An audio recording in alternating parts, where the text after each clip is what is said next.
These are the slides for Module H, Forecasting for Financial Management.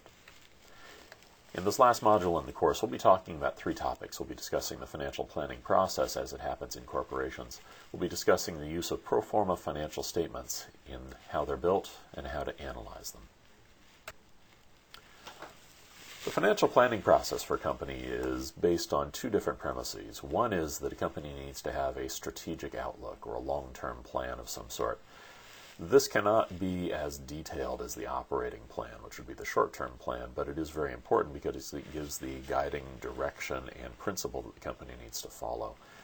It is going to be tied to strategic goals that a company is trying to obtain. And these may be marketing goals, these may be operational goals, they may be positioned goals, but they are going to be tied to some sort of long-term output that the company is trying to create.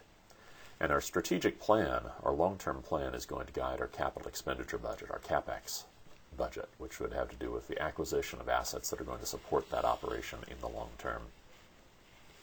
In contrast to the strategic plan, the operating plan is short term. It's typically a year. Possibly you will have an operating plan for the current year and a draft of an operating plan for the upcoming year. These will be based on forecasts of sales and capacity, frequently broken down on either a quarterly or a monthly basis. The operating plan, the OP, provides the basis for the operating budget and the cash budget as they'd be developed in the company.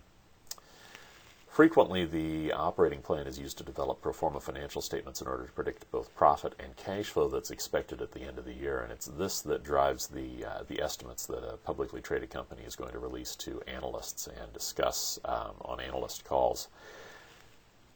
Plans wind up being adjusted as needed, so the strategic plan gets updated typically once a year unless something unusual happens. If events warrant, then that strategic plan may be updated more often than that.